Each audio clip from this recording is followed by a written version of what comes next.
Mengapa pemerintah ini terlihat gentar menghadapi hak angket? Kalau hak angket ini sampai jadi dan diinisiasi oleh partai terbesar, yaitu PDIP, maka ada potensi bahwa pemerintah atau kubu pemerintah akan kalah.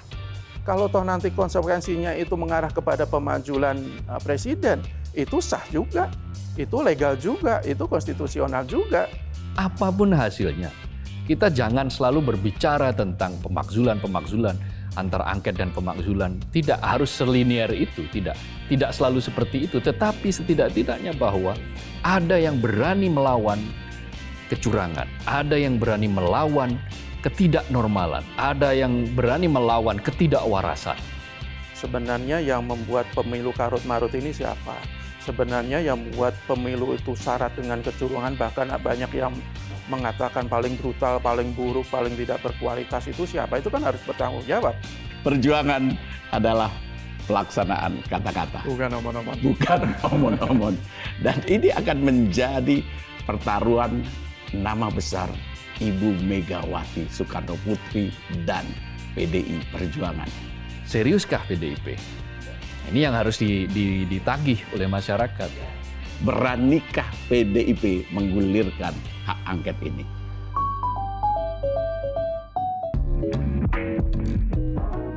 Halo Sobat Media Indonesia, salam sehat dan selalu semangat. Seruan calon Presiden Ganjar Pranowo agar DPR segera menggulirkan hak angket untuk menyelidiki dugaan penyalahgunaan wewenang atau dugaan penyalahgunaan kekuasaan dalam pemilu yang baru lalu terus menggema di mana-mana. Kini partai-partai pengusung paslon 01 dan 03 bersiap melangkah bersama. Koalisi Perubahan yang mengusung Anies Baswedan dan Muhaimin Iskandar bersiap memberikan dukungan. Tentu saja menunggu PDI Perjuangan untuk segera merealisasikan inisiatif tersebut. Namun, pemerintah terkesan ketar-ketir menghadapi upaya hak angket ini. Mereka berupaya membangun komunikasi, mendekati para pemimpin partai agar hak angket ini gembos di tengah jalan, layu sebelum berkembang. Ini akan kami ulas secara mendalam bersama orang-orang dalam program Ordal. Seperti biasa, ada Mas Abdul Qohar. Salam Ordal. Salam Ordal. Ada Mas Jaga Budi Santoso. Ya, siap. Dan saya Haryanto. Kalau kemarin Mas Jaga duluan, ini giliran Mas Qohar ini. Ya. Karena sebelum on air ini sudah ada perbincangan yang ya cukup serius lah. Jadi Mas Qohar, ini kalau kita perhatikan pemerintah sudah membangun komunikasi. Ya. Mengapa pemerintah ini terlihat gentar menghadapi hak angket? Ya karena satu, kalau hak angket ini sampai jadi dan diinisiasi oleh partai terbesar, yaitu PDIP, maka ada potensi bahwa pemerintah atau kubu pemerintah akan kalah. Melihat komposisi jumlah anggota DPR sekarang yang berada di seberang, katakanlah misalnya kita asumsikan bahwa partai-partai pengusung Capres 01 dan 03 ini semua kompak lah. Ya. Ada Nasdem di sana, Ya. ada PDIP, ada PKS, ada PKB, ada P3. Ya. 5 partai ini, kalau di jumlah kursinya itu lebih dari 300. Sementara total kursi di DPR kan 575. Artinya itu lebih dari separuh. Nah kalau hak angket ini kemudian disetujui lebih dari separuh dan kemudian bukti-buktinya didapat, maka ya bagi pemerintah yang masih memerintah saat ini sampai Oktober, wajar bila mereka itu keder, bukan keder. Ya, keder dan keder. Keder itu bingung, keder itu gentar. Ketar-ketir. Ketar-ketir. Nah, kenapa itu terjadi? Karena memang sejauh ini selama 9 tahun pemerintahan Jokowi, itu tidak pernah ada gejolak politik yang luar biasa yang men-challenge Jokowi. Maka kita saksikan sampai hari ini kan Jokowi melenggang sendirian sepertinya kan. Tidak ada yang men-challenge oposisi yang sebenarnya kemudian baru dirasakan hanya beberapa waktu terakhir ini. Nuansa-nuansa oposisi. Jadi itulah yang membuat alasan mengapa pemerintah gentar sampai kemudian melakukan ya jurus lobby, dan itu biasa di dalam politik. Pihak yang dilobi ya pertama Partai Nasdem. Karena memang Pak Surya ini kan tipologi politikus yang tidak merawat dendam, kira-kira begitu ya. Jadi begitu dipanggil oleh Presiden Jokowi ya fatsunnya datang ya datang, dan waktu itu kan menggegerkan jagat politik kita. Ya. Semua langsung ahli tafsir itu membuat tafsir bahwa Nasdem berbelok arah, lalu kemudian muncul video dan seterusnya digoreng bahwa seolah-olah ini adalah keinginan Pak Surya untuk merapat ke istana. Oleh pihak istana disebut bahwa ini adalah ide dari Pak Surya. Lalu kemudian Nasdem membantah bahwa ini ide Pak Surya, bahwa ini adalah Pak Surya dipanggil. Ya karena faktanya kan memang dipanggil. Faktanya dipanggil karena Pak Surya sedang tidak berada di Jakarta. Maksud saya tidak sedang berada di kota gitu ya. Lagi di luar gitu. Lalu ada jadwal yang mendadak. Nah, di sana kan sudah dinyatakan oleh Pak Surya bahwa ya pembicaraan ringan, bagaimana bagaimana membuat situasi tetap kondusif, tenang dan seterusnya. Sama sekali tidak dibicarakan apakah itu deal-deal politik, tetapi bahwa ini adalah bangunan komunikasi yang penting, ya mesti dibaca seperti itu. Apakah ini bentuk dari negosiasi atau upaya lah setidak-tidaknya. Upaya melobi agar tidak jadi angket, ya bisa saja kita baca seperti itu. Tetapi yang pasti sampai saat ini kan Pak Surya sudah tegas menyatakan mendukung angket itu. Tetapi ya menunggu PDIP. Karena kan ide dasar inisiatif awal ini kan dari kader PDIP, kader pilihan ya, kader pilihan PDIP yaitu Ganjar Pranowo. Kenapa disebut pilihan ya? Karena dia yang dipilih menjadi capres kan oleh PDIP. Nah, dia yang memiliki ide angket ini, dan angket ini tujuannya siapa? Ya penyelenggara negara. Angket itu kan haknya DPR di beberapa hak konstitusional DPR. Saya sempat mendengar ada video dari E.F. Saifullah Fattah itu yang menyebut pansus. Lalu Saifullah Fattah menyebut yang kita butuhkan bukan angket tapi pansus. Saifullah Fattah salah itu.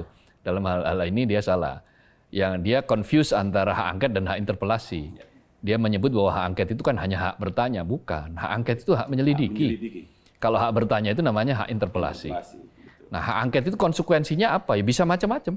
Kalau terbukti, ya bisa saja mengarah ke beberapa pihak-pihak yang harus dimintai pertanggungjawaban. Ya kalau kita lihat yang paling ekstrem kan hak angket Bulog. Yang membuat kemudian Gus Dur lengser. Itu hak angket loh itu. Waktu Bulog itu hak angket.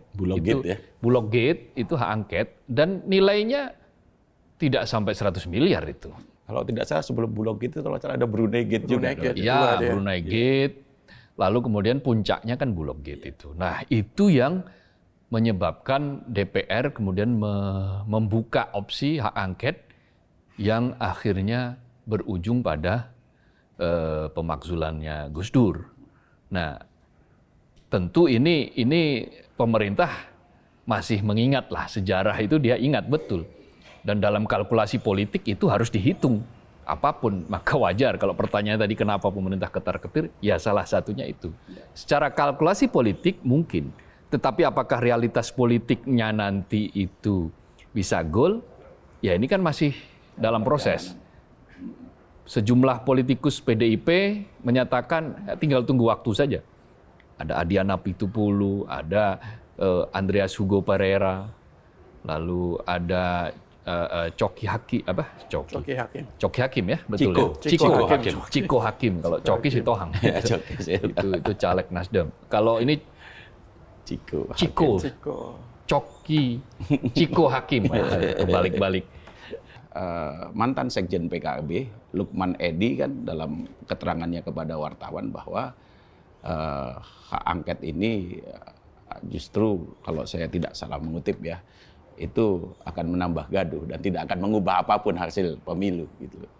Jadi untuk apa diteruskan? Kira-kira begitulah gitu. Artinya kan ada upaya untuk masuk ke sana kan gitu. Nah, bagaimana menurut Mas Jaka? Ya pasti pemerintah juga tidak akan tinggal diam karena betul bahwa risikonya itu ya tidak ringan. Termasuk kemungkinan yang jadi pembicaraan itu kan soal pemakzulan. Dan itu kan sebenarnya dimungkinkan kan bahwa angket itu adalah untuk menyelidiki pelaksanaan undang-undang yang penting, yang strategis, yang berdampak luas pada kehidupan bermasyarakat bernegara yang diduga melanggar peraturan perundang-undangan. Dan jika nanti umpamanya jadi nih, saya berandai-andai aja, kalau umpamanya nanti ada temuan dari penyelidikan itu umpamanya presiden melakukan pelanggaran atau penyalahgunaan wewenang misalnya, itu kan bisa jadi salah satu alasan untuk memakzulkan. Dan itu saya pikir sudah dihitung betul oleh Jokowi karena betul kalau tadi mereka bulat umpamanya itu kan sekitar 54,6% ya dari seluruh kekuatan di DPR. Dan kalau mereka kuat itu sangat bisa terjadi hak angket untuk kemudian DPR menyatakan pendapat. Dan kalau pendapatnya itu bahwa presiden melakukan pelanggaran undang-undang, kalau pemakzulan itu kan ada beberapa syarat kan, umpamanya dia melanggar undang-undang, melakukan korupsi, pengkhianatan, dan salah satunya juga perbuatan tercela itu kan bisa jadi klausul di sana. Dan itu saya pikir yang sangat dikhawatirkan oleh pemerintah utamanya Jokowi. Kalau soal mengubah hasil pemilu saya pikir saya sepakat ya memang agak sulit bahwa hasil pemilu nanti diubah lewat hak angket. Kalau untuk mengubah hasil pemilu itu kan ranahnya ranah Mahkamah Konstitusi, sengketa hasil pemilihan umum. Kalau di hak angket itu kan langkah politik yang kaitannya dengan politik juga. Dan yang paling penting adalah sebenarnya hak angket itu kan hak institusional yang konstitusional. Artinya sebagai institusi DPR punya hak untuk menggunakan hak angket dan tidak hanya undang-undang loh, itu diatur oleh Undang-Undang Dasar 1945 kan hak angket itu. Jadi payung hukumnya itu sangat kuat. Dan kalau ada pihak-pihak yang mengatakan hak angket itu hanya akan membuat kegaduhan dan segala macam, ya saya sih tidak sepakat ya. Hak angket ini kan diberikan oleh negara untuk memperjelas sebuah persoalan yang sangat serius. Dan saya lihat pemilu kali ini itu ada persoalan yang juga sangat serius, pelanggaran, kecurangan, dugaan keterlibatan pemerintah, dugaan keterlibatan presiden yang membuat pemilu yang harusnya demokratis tapi faktanya juga tidak demokrasi, itu kan persoalan yang sangat serius. Dan ketika DPR ingin menggunakan haknya untuk mempersoalkan, untuk mencari kebenaran, siapa yang bertanggung jawab terhadap koruptor pemilu, ya menurut saya kita dukung. Karena itu hak konstitusional, hak yang diberikan oleh negara, hak yang sah lah, yang secara legal juga dibenarkan. Soal nanti konsekuensinya apa, ya nanti kita lihat perkembangan. Kalau toh nanti konsekuensinya itu mengarah kepada pemakzulan presiden, itu sah juga, itu legal juga, itu konstitusional juga.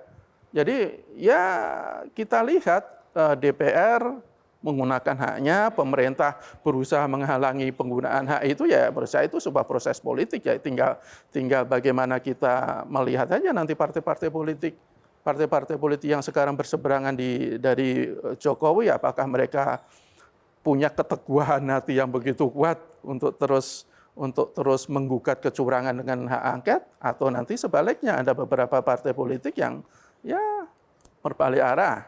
Itu kan tergantung pengelola partai politik itu. Tetapi bahwa kemudian pemerintah melakukan segala upaya lobby sana lobby sini, ya sah-sah saja menurut saya, tergantung partai politiknya. Ya kalau mereka sudah punya komitmen, punya punya keteguhan hati untuk terus menggunakan hak angket demi meluruskan pemilu, jalannya proses pemilu kemarin itu seperti apa, ya semestinya itu yang diambil oleh partai-partai politik. Saya kira rakyat juga menunggu kok untuk bergulirnya hak angket ini. Iya, tapi kalau kita bicara politik kita hari ini, khususnya di DPR ya, itu kan sangat erat dengan politik transaksional, ya kan? Nah, tentu upaya untuk ke arah sana kan akan terus dilakukan gitu loh, gitu. Nah, kalau menurut Mas Kohar, kelanjutan dari hak angket ini nanti bakal seperti apa? Tergantung PDIP. Kalau PDIP itu firm bahwa dia ingin menggunakan hak angket, bergulir. Kenapa saya bilang tergantung PDIP? Kalaupun toh misalnya P3 itu lagi berkonsentrasi terhadap mengawal supaya dia 4% ini aman. Nah, dia kan P3 ini kan paling potensial untuk diganggu-ganggu ini. Kalau misalnya dia itu nanti macam-macam, ya instrumen politik digunakan, misalnya nih suaranya digembosi, bisa saja. Ketika suaranya digembosi kemudian nggak sampai 4%, kan dia nggak masuk parlemen untuk 2024-2029 mendatang. Tapi kalaupun toh misalnya sekarang kita 4 partai misalnya solid, dikurangi oleh P3 abstain misalnya, tetap 4 partai ini masih dominan.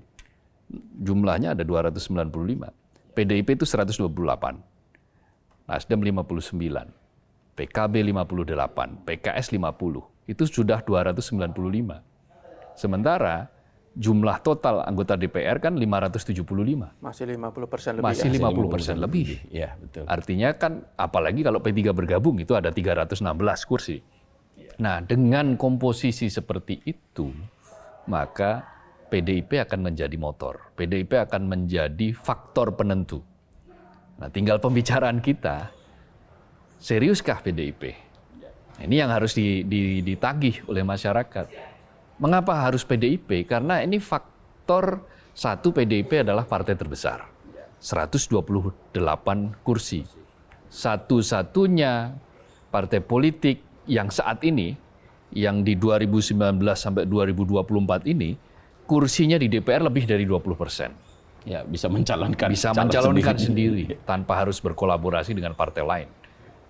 Satu itu. Kedua, dengan inisiatif Ganjar Pranowo yang notabene adalah capres dari PDIP, maka wajar belaka apabila fatsunnya ya PDIP yang memulai. Kalau PDIP yang meniup kader PDIP yang meniup peluitnya, ya maka ya dia harus sekalian sekarang saatnya menendang bola. Kalau PDIP ini ternyata nanti katakanlah ternyata dia tidak menggunakan mekanisme angket, ya yang terjadi ya angket ini pasti ya sudah layu sebelum berkembang dan tidak akan berkembang. Karena kan koalisi 01 ini kan satu tekadnya mendukung, wajib mendukung, tapi menunggu PDIP. Inisiatifnya harus dari PDIP. Wajar dong, inisiatifnya harus PDIP, karena mekanisme awalnya berbeda. Nah, kalau sampai PDIP inisiatif dan 3 partai yang notabene pengusung pasangan Anies Baswedan dan Muhaimin Iskandar ini mendukung, maka jumlahnya ya tadi saya katakan 295. Kalau ditambah dengan P3 ya bisa 316. Nah, persoalannya kan sekarang tinggal tarik-menarik nih. Nah, apa yang makan menarik itu apa yang akan dilakukan oleh Jokowi terhadap PDIP? Karena kan Jokowi kayaknya kan susah nih untuk bertemu PDIP ini. Termasuk membangun komunikasi dengan Bu Mega itu susah. Yeah. Karena Bu Mega sudah kepalang kecewa berat dengan langkah-langkah Jokowi selama ini. Megawati kecewa berat. Ya bukan sesuatu yang mustahil di dalam politik, tetapi kok dalam waktu dekat ini sepertinya berat. Nah, tinggal apakah serius ini PDIP? Dan apakah tarik-menarik di internal PDIP itu bisa diselesaikan? Nah, tarik-menarik di internal PDIP itu kan ada yang setuju, ada yang tidak setuju. Kalau tadi dikatakan Lukman Edi kan bukan struktur partai. Ya, di PKB. Di PKB kan bukan struktur partai. Nah, PKB kan sudah firm dia akan sama prinsipnya dengan Nasdem, dengan PKS, ya menunggu inisiatif dari PDIP. Nah, ini yang menurut saya kenapa PDIP ini menjadi faktor pendorong, faktor utama. Kali ini kita harus melihat ya nilai strategis PDIP setelah pemilu ini dalam angket ini. Tapi kalau dalam perkiraan Mas Jaka, PDIP akan menggulirkan hak Kalau angket ini. saya sih memprediksi akan menggulirkan ya. Pertama faktor Megawati ini ya. Saya lihat Bu Mega ini kan untuk urusan demokrasi itu kan sangat patuh ya. Artinya dia apalagi soal konstitusi juga dia betul-betul menegakkan. Bahkan kalau kita dengar beberapa berita itu ketika itu katanya Jokowi minta di 3 periode, dia juga menolak mentah-mentah. Nah, saya pikir kali ini Megawati akan menunjukkan kembali bahwa dia sangat berpihak pada demokrasi. Dan hak angket ini kan bagian untuk menegakkan demokrasi kan, untuk meluruskan proses pemilu yang sekarang bengkok-bengkok itu. Sebenarnya yang membuat bengkok itu siapa? Sebenarnya yang membuat pemilu karut-marut ini siapa?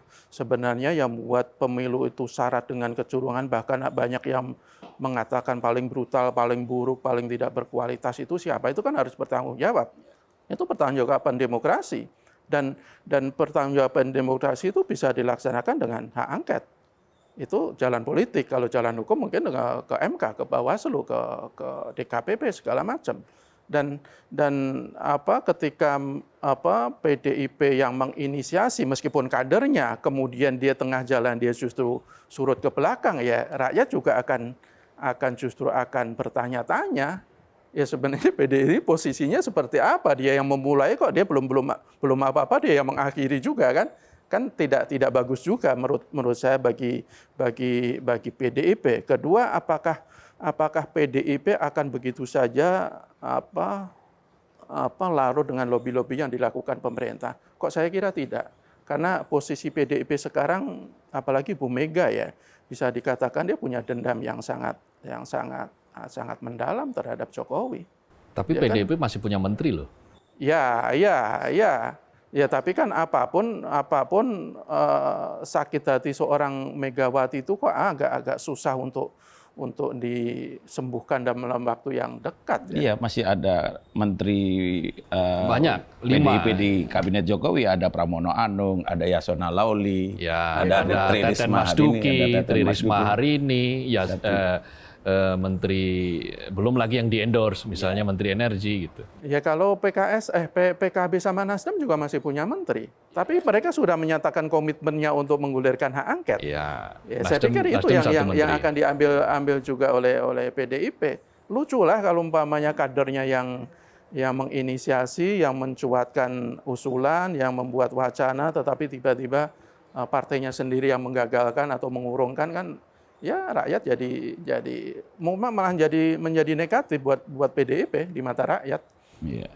Ya kalau bicara dugaan kecurangan dan penyalahgunaan kekuasaan dalam pelaksanaan pemilu yang baru lalu ini kan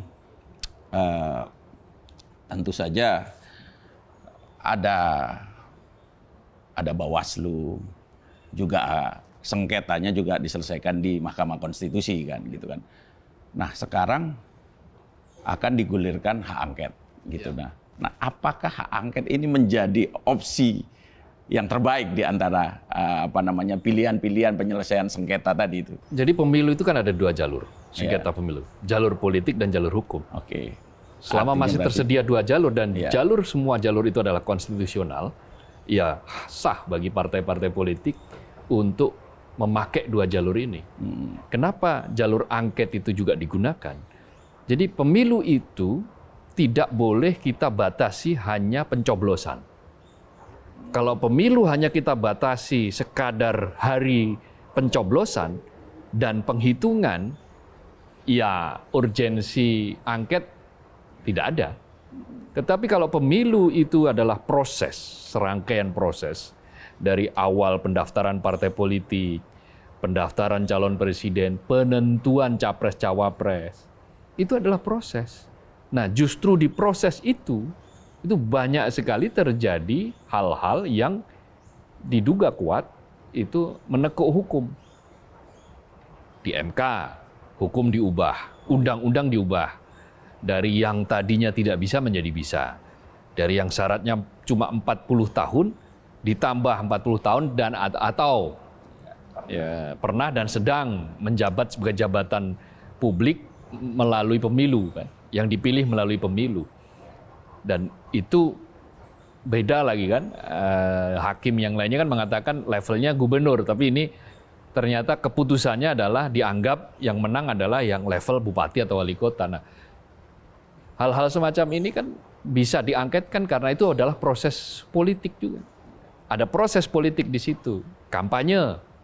Ketika kampanye ada netralitas yang mestinya dijunjung oleh aparat, tapi faktanya netralitas itu ditabrak. Presiden sendiri yang mengatakan bahwa presiden boleh berpihak. Itu sebetulnya sudah ada niat untuk menabrak netralitas.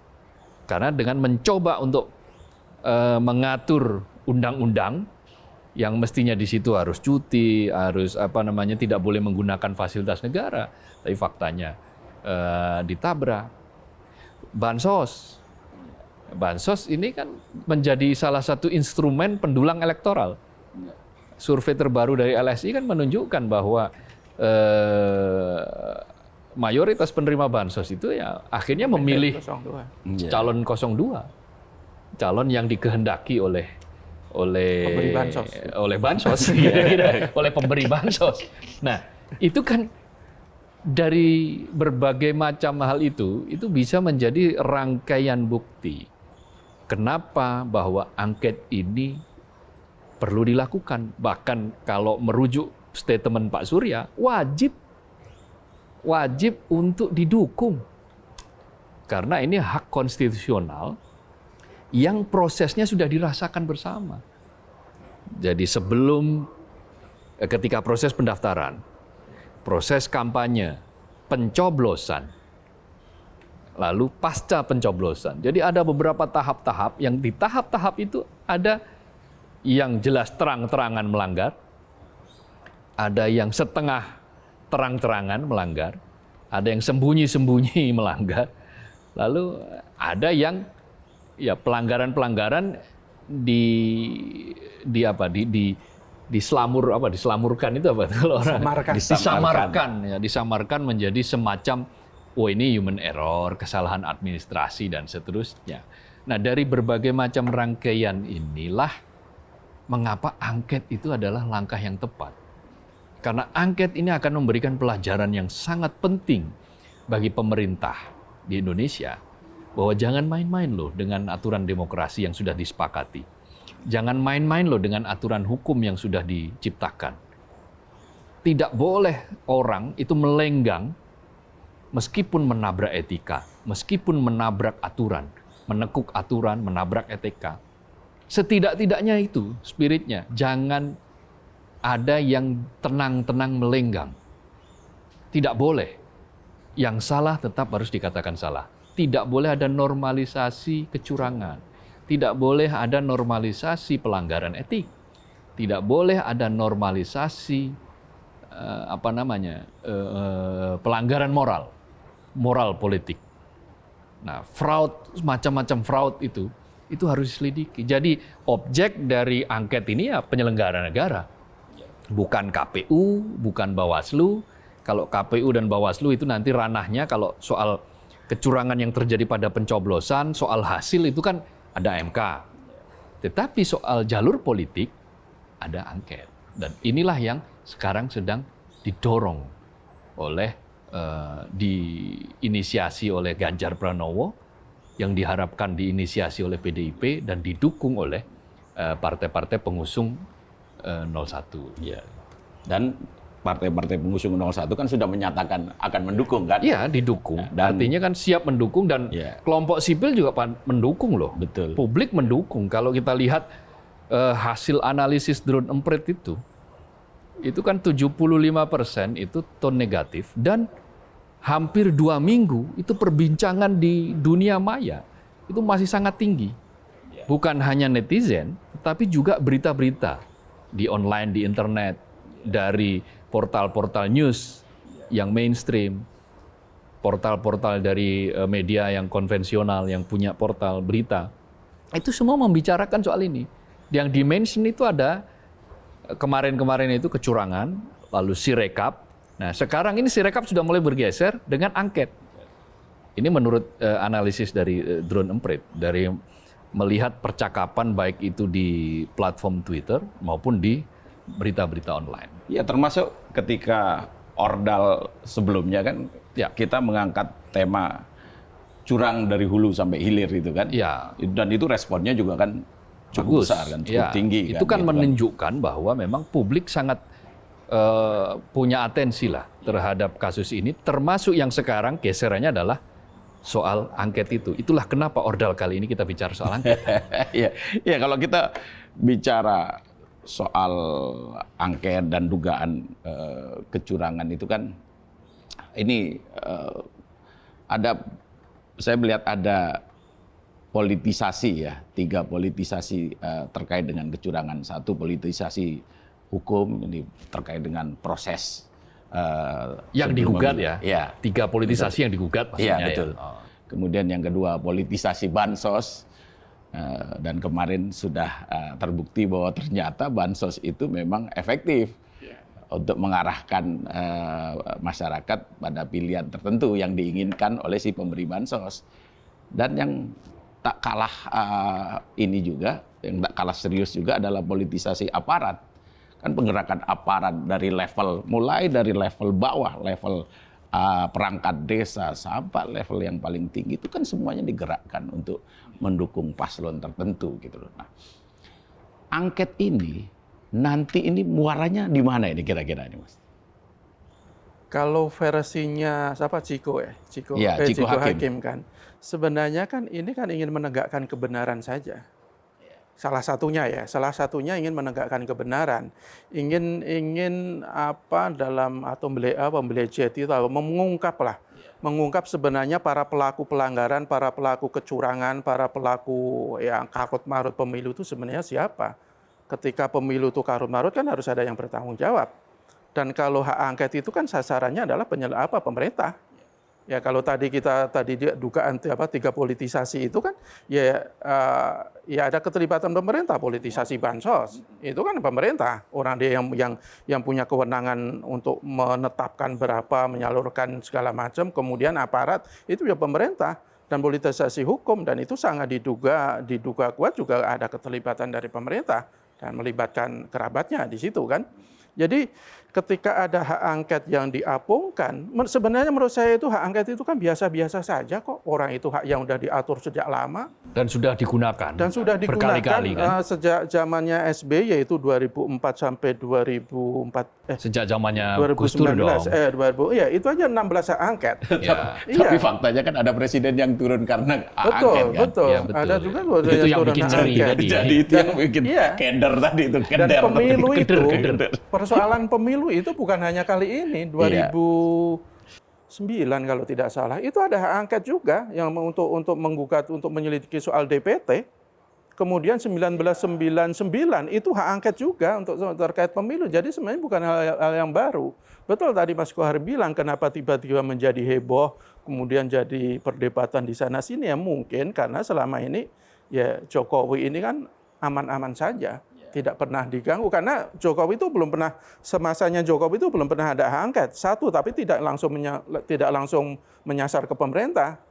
Soal KPK, yang rekaman Miriam siapa waktu itu? Yang kasus EKTP ya. Itu hak angket satu-satunya zamannya Jokowi itu ya menyasarnya ke KPK. Jadi bisa jadi pemerintah ini agak kaget juga, kok ini ada gerakan serius untuk mengulirkan hak angket.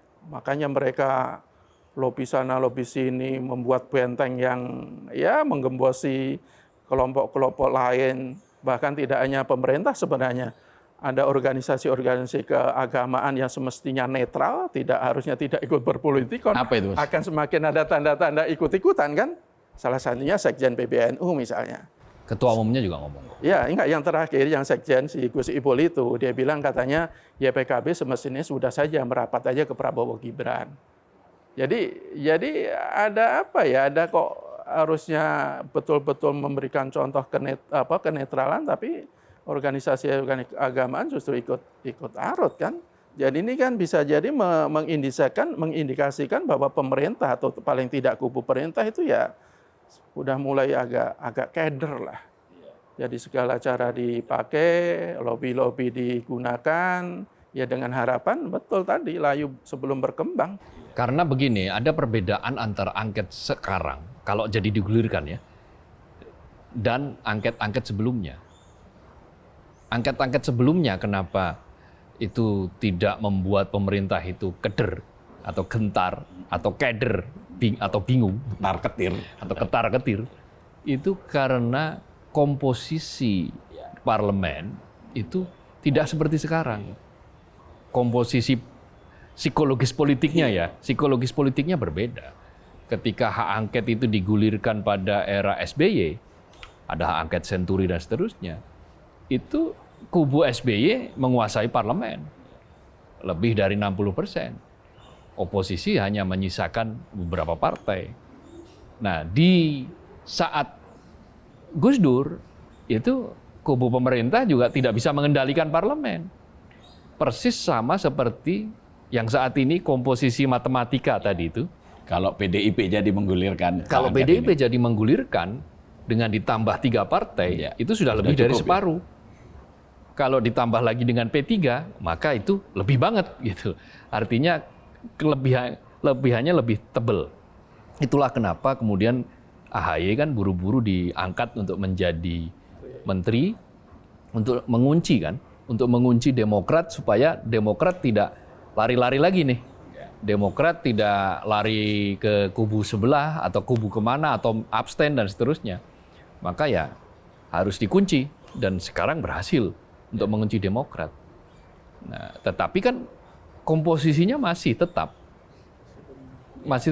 lebih mayoritas, makanya sekarang sedang mencari cara bagaimana agar angket ini layu sebelum berkembang. Salah satunya diantaranya dengan ormas didekati, influencer didekati, narasi dibangun. Apa itu yang narasi dibangun? Ya para influencer, para mungkin buzzer juga ada, itu yang membangun narasi bahwa ya sudahlah, Indonesia butuh damai, rakyat butuh damai dan seterusnya. Kalimat-kalimat seperti itu memang ya salah satu kalimat yang digunakan untuk menggembosi angket juga. Kalau nanti jadi digulirkan supaya ya ini dibentur-benturkan, kira-kira begitulah, dibentur-benturkan. Tetapi untungnya adalah sekarang tidak semudah dulu. Sekarang itu kita menghadapi media sosial, kita menghadapi pemberitaan pers yang merdeka, yang bebas, yang umumnya tonnya adalah sepakat bahwa pemilu kali ini harus diselidiki. Keganjilan, kenormalan di dalam pelaksanaan pemilu ini, dalam proses pemilu ini, itu harus dikoreksi. Nah, salah satu bentuk koreksinya adalah ikhtiar melalui angket itu. Muaranya kan tadi kalau beberapa politikus PDIP misalnya menguak kebenaran ya. Nah, kalau saya lihat seperti yang saya katakan tadi, setidak-tidaknya memberikan peluit, memberikan kartu kuning atau kartu merah sekalipun bahwa yang benar itu tidak boleh dikatakan salah. Yang benar harus tetap dikatakan benar. Yang curang tidak boleh dinormalisasi. Yang curang tidak boleh dinormalisasi. Yang melanggar etik tidak boleh didiamkan, tidak boleh dibiarkan. Karena pelanggaran etik itu adalah pelanggaran yang serius. Di ordal sebelumnya kan saya katakan, di lagu Indonesia Raya itu kan bangunlah jiwanya, baru kemudian bangunlah badannya kan. Kenapa bangunlah jiwanya disebut pertama oleh W.R. Supratman? Ya karena memang yang menjadi pondasi awal itu ya harus jiwa dulu, mental dulu, moral, etik itu mental. Itulah yang disebut nation and character building zaman Bung Karno. Bung Karno mengatakan itu. Revolusi mental jilid 1 kan Bung Karno yang mengatakan. Lalu kemudian diintroduksi lagi oleh Jokowi di tahun 2014 hasil dari revolusi mental ya ini ugal-ugal. Nah, Dan itu yang dikhawatirkan Jokowi itu menurut saya itu ya mungkin nanti berujung ke pemakzulan itu. Iya, ya, betul. dan itu itu saya pikir sebuah kekhawatiran yang logis, kekhawatiran iya. yang wajar. Betul. Tetapi ya wajar dan logis juga kalau pihak yang lain juga bersemangat. Iya. Karena memang ini harus dikoreksi dan tidak boleh orang diam-diam terus melenggang tanpa pernah diberikan peluit peringatan. Iya. Apalagi selama 9 tahun pemerintahan Jokowi berjalan ini kan di DPR cukup mayoritas kan. Mayoritas. Tidak ada. Hanya menyisakan Demokrat dan PKS. Iya. Demokrat PKS ya kemarin ya, oposisi ada tapi tiada itu kan. Oke. Nah, sekarang ini kan pemerintah sedang membangun komunikasi kan ke para elit partai lah, ke para pimpinan partai. Komunikasi yang nanti suatu saat juga ketika komunikasi secara baik-baik itu tidak membuahkan hasil, kan akan muncul tekanan, akan muncul politik sandra, gitu kan? Bagaimana menurut? Menggunakan hukum. Mas Jaka? itu kan yang diduga demikian kuat oleh publik selama ini kan?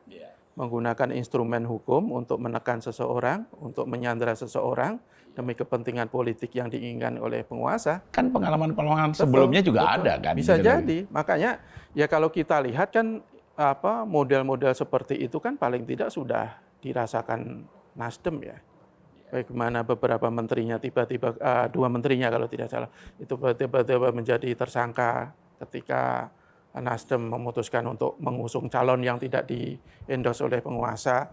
Tetapi faktanya Nasdem masih bisa komit, masih bisa kekeh, tidak peduli dengan tekanan-tekanan sekeras apapun, dan mereka tetap nggak bisa diatur. Tanda kutip ya, tanda kutip. Ya kan? Padahal kalau umpamanya nggak bisa ditundukkan. Makanya umpamanya Nasdem itu berbalik arah misalnya. Itu yang sangat diharapkan oleh penguasa, ya. Karena kan Nasdem kan meskipun jumlah kursinya tidak sebanyak PDIP, tidak sebanyak PKB, itu kan tapi punya peran yang cukup sentral dalam menggerakkan perlawanan dalam tanda kutip kemarin dengan yang dicalonkan oleh penguasa. Jadi semestinya sikap seperti itu yang juga harus diambil oleh PKS, oleh PKB, dan yang paling penting diambil oleh PDIP, karena kuncinya itu memang di PDIP. Bisa saja 3 partai PKS, Nasdem sama PKB ya itu menggulirkan hak angket, karena kan syaratnya kan cuma minimal 25 anggota DPR lebih dari 1 fraksi. Kalau 3 itu sudah cukup. Tetapi apa gunanya ketika menggulirkan hak angket kalau nanti umpamanya di paripurna ditolak? Pasti kalah. Pasti kalah ya kan. Jadi ya mesti berhitung juga ketiga partai ini. Makanya betul kuncinya sekarang itu di PDIP. Apakah mereka yang memulai, kemudian mereka juga belum apa-apa yang mengakhiri, yang menyudahi, ya nanti saya kira enggak, saya kira Bu Mega itu untuk komitmen menegakkan demokrasi dan menegakkan konstitusi, bolehlah kita acungi jempol untuk soal-soal kayak seperti itu ya. Ya tentu ya kita semua publik meletakkan harapan besar itu di tangan Bu Mega kan, beliau kan yang memutuskan pada akhirnya kan. Ya. Nah kalau misalnya nanti betul bahwa PDIP menggulirkan hak angket dan didukung oleh Nasdem, PKS dan PKB serta P3, tetapi dalam perjalanan nanti mungkin nggak misalnya di anggota fraksi di DPR itu ada yang menyatakan setuju, mendukung, tetapi ada juga yang tidak. Ya masuk angin itu selalu ada itu kan. Ya tinggal dikeroi aja nanti kalau masuk angin. Artinya begini, partai-partai politik ketika zaman angket Gus Dur, ada sebuah partai politik yang partainya itu mendukung angket, tapi tidak 100% person-personnya memilih gitu kan, mendukung angket. Ada sebaliknya yang menolak angket, tapi juga tidak seluruhnya itu menolak. Ada satu dua penyimpangan lah. Karena itu sebetulnya kalau solid, mereka-mereka yang di luar pasangan 02 ini solid, ya 316. Kalau ada yang beliut-beliut, katakanlah 10%-nya itu masuk angin. Iya, masuk angin semua. Tapi kalau yang masuk angin cuma 1%, 2%, ya itu masih dalam kendali. Jadi intinya adalah pada soliditas partai ini, spiritnya apa? Itu saja dulu, bahwa kali ini rakyat harus disuguhi oleh sebuah langkah maju dari wakilnya untuk menebus kepercayaan, untuk menebus ketidakpercayaan. Kenapa menebus kepercayaan? Berarti mereka masih ada yang percaya kan rakyat. Menebus ketidakpercayaan karena tingkat ketidakpercayaan masyarakat terhadap wakilnya kan tinggi. Nah, kalau kemudian wakilnya ini bisa menebus itu semua, maka ya akan bergeser itu dari ketidakpercayaan menjadi kepercayaan. Karena mandat ada di tangan mereka nih. Keinginan ada di tangan mereka nih. Harapan yang diharapkan oleh kelompok kritis dalam masyarakat itu adalah DPR segera menggulirkan angket. Wakil-wakil di parlemen segera menggulirkan angket. Bagaimanapun risikonya, bagaimanapun pedihnya risikonya. Ya, kita lihat Nasdem sudah memberikan contoh bagaimana bisa seteguh karang yang sudah dihadang seperti itu, ya faktanya masih tetap kokoh, nggak peduli. Kalau Nasdem sudah loyo dari awal, itu Anies nggak bakal bisa daftar KPU juga, karena kurang kan dukungannya.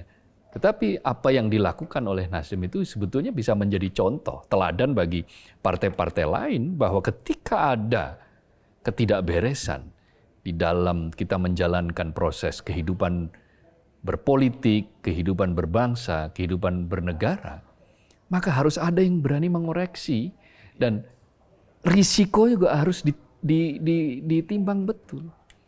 Nah, PDIP, apalagi PDIP gitu, sebagai partai pemenang, dan sudah jelas apabila nanti dia yang menggulirkan, dia akan mendapatkan dukungan dari partai-partai lain, dan bahkan mungkin dia akan mendapatkan dukungan tambahan, spirit tambahan dari rakyat.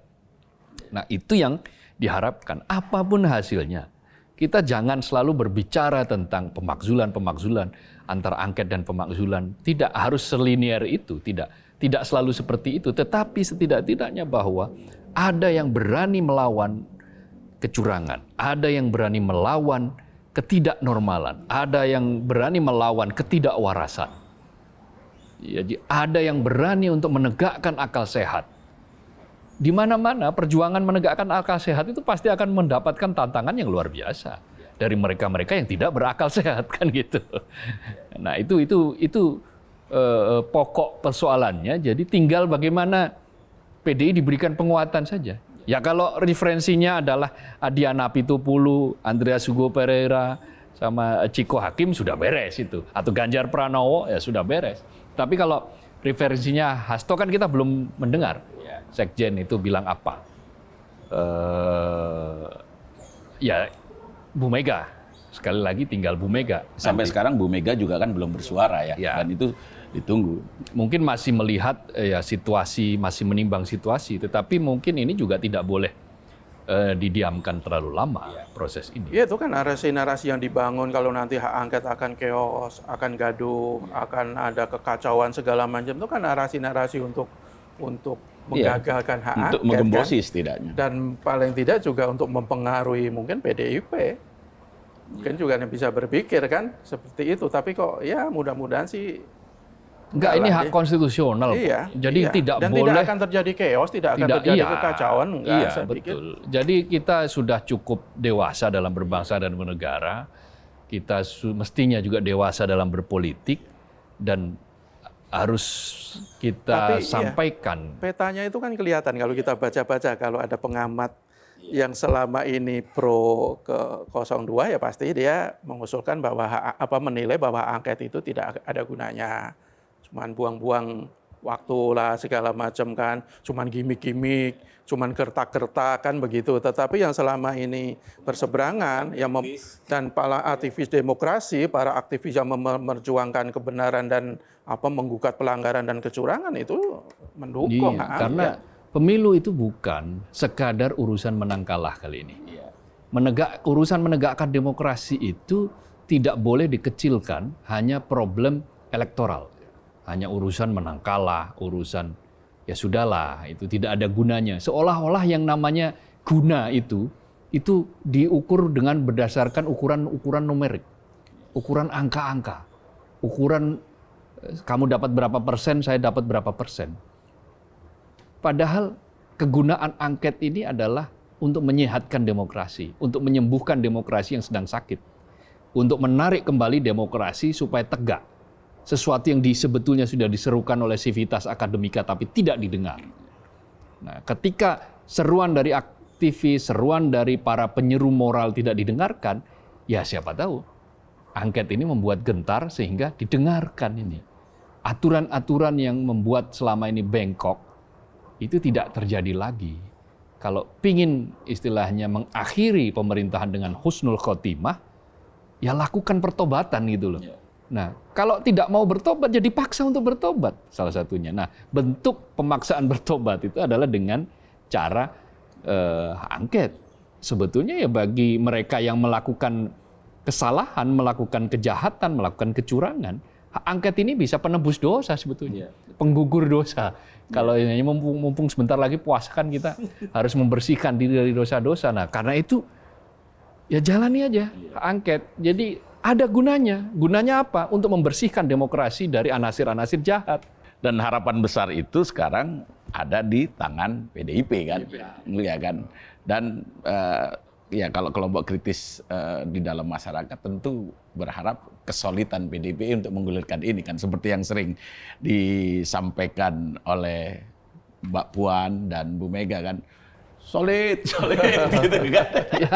Ya ini pembuktiannya nanti ya. Iya, jadi kesolidan itu kita tunggu gitu. Ya, apakah nanti dia solid dengan antara capres dan partainya itu solid atau tidak? Ini akan terlihat di dalam Tapi lucu angket ya, ini. umpamanya nanti nih, umpamanya tiba-tiba PDIP itu tidak mendukung hak angket, itu kok jadinya apa ya kesannya yang mengawali itu, yang mengeluarkan inisiasi itu capres dia. Iya, jangan sampai kau yang memulai, kau yang mengakhiri makanya kan. itu kan, yang partai-partai lain udah komit, udah nggak sabar lah, udah nggak sabar kan kesannya ini kan dari Nasdem, PKS, PKB ini udah pengen ini, tapi ini tiba-tiba loyo itu ya akan jadi bahan ketawaan publik sih saya kira kalau itu yang terjadi. Jadi PDIP harus teguh karang. Tadi saya sempat mikir-mikir Teguh Karang tuh lirik lagunya siapa tuh? Harus Teguh Karang melawan badai, lawan paman doblang kalau tidak salah. Bukan. Itu mana? Petualang. Judulnya itu Sang Petualang dari Iwan Fals. Gimana liriknya Pak? Kok hari ini gawat ini.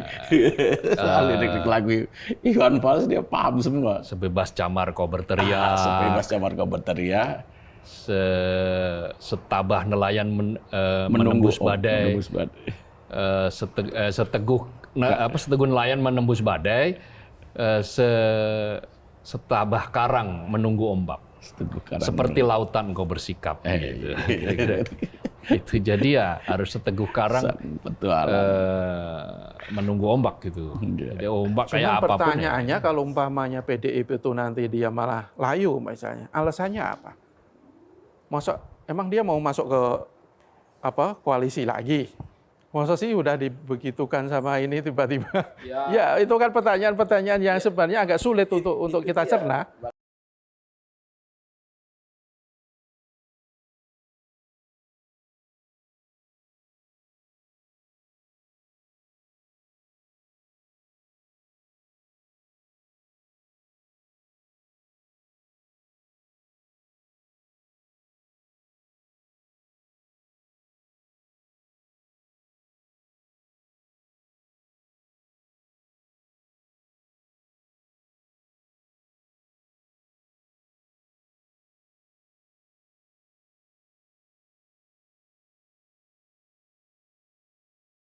Jadi kalimat tadi itu seteguh karang itu menghadang ombak itu akan dilihat nanti apakah betul bahwa PDIP memang punya keinginan kuat. Kan kebetulan dia ada D-nya di situ. Demokrasi kan. Partai Demokrasi Indonesia Perjuangan. Sudah ada D, ada P lagi kan. Ada I, ada P. D-nya demokrasi, I-nya Indonesia, P-nya perjuangan. Perjuangan itu kan harus solid. Tidak hanya cukup solid, tapi harus punya kekuatan. Untuk apa? Untuk menegakkan demokrasi di Indonesia. Kan kira-kira begitu. Nah, Nasdem juga ada DEM, demokrasi, nasionalis dan demokrasi. Demokrat. Seorang demokrat sejati harus memperjuangkan demokrasi. Jadi sehingga semuanya nanti akan bisa bangkit. Gitu. Bangsa ini bisa bangkit. PKB. Lalu untuk mencapai apa? Keadilan dan kesejahteraan. Udah cocok sebenarnya. Gitu loh. Nanti kalau sudah sejahtera, sudah ada, akan tercipta apa? Persatuan. Persatuan dan pembangunan. Iya. Itu. Jadi memang harus digulirkan ini. Dan PDIP itu juga bukan, kalau toh nanti jadi oposisi kan bukan hal yang baru juga kan. Kan dia bukan kayak Golkar kan, emang tidak punya tradisi oposisi. Kalau PDIP kan berapa periode waktu zaman SBY jadi oposisi kan. Ya, jadi ya mudah-mudahan. Kalau kepentingan kita ini di media kan agar itu tadi demokrasi berjalan sebagaimana mestinya, tidak ada normalisasi kecurangan, hukum harus ditegakkan gitu. Kita ini ingin membangun ikut serta dalam membangun nation and character building. Membangun karakter bangsa. Nah, cara membangun karakter bangsa itu adalah memberikan contoh pada generasi saat ini dan generasi ke depan, anak-anak cucu kita.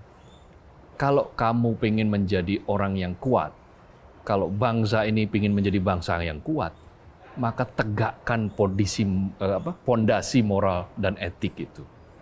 Di dalam hal apapun. Kejujuran, integritas itu ditentukan oleh moral dan etik ketika kita melakukan tindakan. Bejana moral kita sekarang kan sedang kosong. Seperti yang saya tulis di podium. Bejana moral kita ini, bejana etik moral kita ini sedang kosong. Karena itu harus ada yang mengisi. Siapa yang mengisi?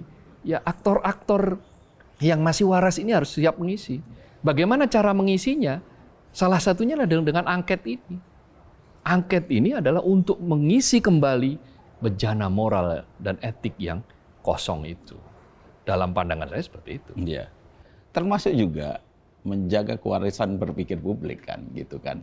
Maka keberadaan tayangan seperti yang kita lakukan ini menjadi penting sih sebenarnya. Iya, intinya gitu. kan yang salah katakan salah, yang benar katakan benar. Intinya kan seperti itu. Bukan seperti yang diramalkan siapa Jayabaya ya. Yang katanya zaman Edan itu yang salah dianggap benar, yang benar dianggap salah kan, kita tidak ingin seperti itu kan. Iya. Ya zaman sing ora edan ora keduman maksudnya. Saya jadi ingat syair lagunya Iwan Fals lagi nih. Yang judulnya Nak Kedua itu. Nak dengarlah. Nak dengarlah kata bapakmu yang nasihat kenyang, bapakmu yang nasihat kenyang akan hidup, kenyang akan hidup terang dan redup. Itu yang ada kalimat-kalimat misalnya ya jadilah kancil jangan jadi buaya gitu. Karena kancil itu sadar akan bahaya gitu. Jadilah karet jangan jadi besi karena karet itu bisa lentur sementara besi itu bisa patah, apalagi besi yang berkarat, kira-kira begitu. Itu sindiran yang sangat luar biasa. Jadilah Durno jangan jadi Bimo gitu. Karena orang tenang itu punya lidahnya sejuta kata gitu. Jadi kalimat-kalimat sindiran itu lagu dirilis tahun 1988 yang relevan kembali untuk dihadirkan jangan saat jadi ini. Penjilat. Jadilah penjilat, jangan jadi penjilat. Lupa. Tentu karir akan didapat kan tentu gitu. karir akan didapat. Jadilah penjilat yang paling hebat. Oh ya, jadilah penjilat yang paling hebat. Agar karirmu cepat, mudah didapat. Uang kau dapat. Uang didapat. Tentu kau dapat. Nah, betul. Zaman itu sama kayak zaman Edan seperti itu. Nah, tapi di ujung lagu itu kan Iwan Fals mengunci kan syairnya dengan mengatakan ayahmu mengatakan ini karena sudah tidak tahan lagi melihat apa? Melihat kebobrokan atau apa ya? Murka karena sudah tidak bisa lagi menahan murka. Jadi sudah sampai seperti itu karena kalau tidak dikoreksi maka ini akan menjadi kerusakan yang luar biasa untuk generasi saat ini, untuk generasi ke depan. Makanya ketika judulnya Nak itu kan berarti pesan untuk generasi ke depan. Nah, generasi ke depan dengan cara sindiran seperti ini. Nah, kalau ini dengan angket ini orang akan setidaknya orang tahu apa sih angket itu. Generasi-generasi yang hidup di era sekarang kan belum pernah atau setidak-tidaknya tidak pernah melihat bagaimana angket yang sangat heboh gitu kan. Ketika eranya Gus Dur gitu karena mereka belum lahir waktu itu kan gitu. Oke. Saya kira sudah cukup waktu kita untuk bicara mengenai angket. Nah, sekarang closing statement. Ya, angket ini kan sebuah instrumen politik untuk meluruskan yang salah. Kalau kita lihat kemarin pemilu, mulai proses dari awal sampai akhir, dari hulu sampai hilir itu kan begitu syarat dengan pelanggaran, begitu syarat dengan kecurangan. Kita tidak bisa meluruskan itu semata-mata lewat jalur hukum, lewat Bawaslu. Kita tahu sendiri Bawaslu selama ini kan kinerjanya jauh dari maksimal. Kalau diluruskan lewat Mahkamah Konstitusi itu juga banyak keraguan. Ya, karena di sana ada sang paman itu salah satunya kan. Jadi ya ketika jalur hukum rasa-rasanya kok agak susah untuk bisa membuahkan hasil, ya jalur politik. Dan itu sah-sah saja, karena itu juga konstitusional. Jalur hukum konstitusional diatur oleh konstitusi, dibolehkan oleh konstitusi, hak angket juga boleh, jalur politik juga konstitusional. Jadi menurut saya tidak perlu ada yang dikhawatirkan atau ditanggapi secara berlebihan, apalagi kekhawatiran nanti akan ujungnya begini. Ya kita ikutin, dan yang paling penting adalah kita menunggu dari komitmen partai-partai politik, terutama lagi ke PDIP, bahwa angket ini adalah bagian untuk meluruskan yang salah dari pelaksanaan demokrasi. Ketika PDIP kadernya yang menginisiasi, ya amat sangat elok ketika dia juga ikut berkomitmen untuk menggulirkan sampai akhir. Dan inilah pertaruhan seorang Megawati Soekarnoputri, apakah dia masih tetap dianggap sebagai ibu demokrasi, penjunjung tinggi konstitusi, atau mungkin nanti ada sedikit-sedikit cacat lah. Tergantung nanti sikap dia seperti apa. Oke, sebelum Mas Kohar closing statement, ada satu pertanyaan untuk Mas Kohar ini. Optimis nggak angket ini bakal digulirkan? Ya, saya sih menyimpan optimisme ya, meskipun masih ada skeptisisme. Skeptisisme saya masih meragukan apakah PDIP betul-betul all out. Tetapi saya kok melihat memang masih ada celah.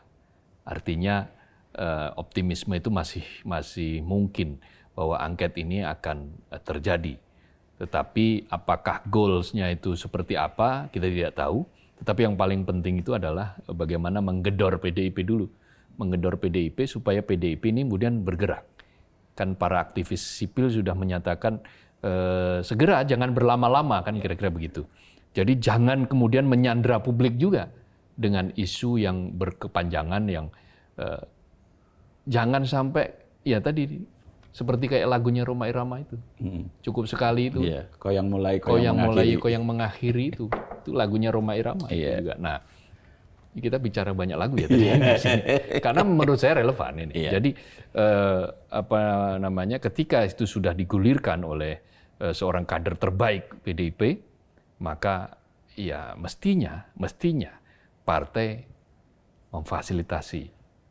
Nah, yang lain-lain kemudian ya Tuturi Handayani anaknya kan mengikuti, mendukung itu kan. Engarso Sung Tulodo di depan itu memberikan contoh, Eng Matio Mangunkarso di tengah itu memberikan semangat, spirit. Nah, Tuturi Handayani di belakang itu memberikan dorongan gitu, memberikan push, dukungan yang luar biasa. Oke, lanjut closing statement-nya. Saya melihat bahwa ini adalah perwujudan dari apa yang pernah dikatakan oleh Rendra dalam sajaknya Paman Doblang itu. Paman Doblang. Kesadaran itu adalah matahari. Kenapa kesadaran matahari? Kesadaran itu mencerahkan. Orang akan sadar kalau demokrasi itu adalah penting. Demokrasi itu jalan yang paling baik di antara beberapa jalan yang ada untuk menggapai kemakmuran. Karena itu harus dibangkitkanlah kesadaran ini supaya cerah semua, supaya mencerahkan, tercerahkan semua bahwa ada loh problem. Mendung di Republik ini sedang sangat tebal, karena itu harus dicerahkan. Nah, dengan apa? Dengan kesadaran. Karena kesadaran adalah matahari. Dengan kesabaran. Kesabaran adalah bumi. Kesabaran adalah bumi itu, kesabaran itu luar biasa. Kesabaran itu ya termasuk keteguhan ketika misalnya dikriminalisasi, disandra, diancam, diteror, diintimidasi. Tetap sabar. Sabar itu ciri orang yang bertakwa, kan katanya begitu. Nah, kesabaran adalah bumi. Keberanian itu akan menjadi cakrawala. Dia akan sangat terlihat. Nah, kita butuh keberanian ini sekarang dari para wakil kita, wakil rakyat ini, terutama PDIP ini. Beranikah dia untuk mewujudkan, menginisiasi itu? Dan yang terakhir, perjuangan adalah pelaksanaan kata-kata. Jadi ketika kata-kata sudah meluncur, ya tinggal dilaksanakan. Kan kata-kata sudah meluncur dari mulutnya Ganjar Pranowo, kader PDIP. Bukan hanya omon-omon. Jadi perjuangan itu tidak hanya omon-omon gitu. Perjuangan itu adalah pelaksanaan omon-omon kan gitu. Intisarinya itu kan. Jadi kalau kita hanya omon-omon ya berarti belum bisa disebut sedang berjuang. Apalagi ini adalah PDI Perjuangan. Jadi harus dilaksanakan itu omon-omon itu, kata-kata dari Ganjar Pranowo. Saya kira itu. Oke, menarik. Perjuangan adalah pelaksanaan kata-kata. Bukan omon-omon. Bukan omon-omon. Dan ini akan menjadi pertaruhan nama besar Ibu Megawati Soekarno Putri dan PDI Perjuangan. Nama besar seorang ibu demokrasi. Beranikah PDIP menggulirkan hak angket ini? Kaum kritis tentu akan berharap bergulirnya hak angket ini. Demikian perbincangan kami, Ordal, obrolan mendalam dari orang-orang dalam. Semoga bermanfaat.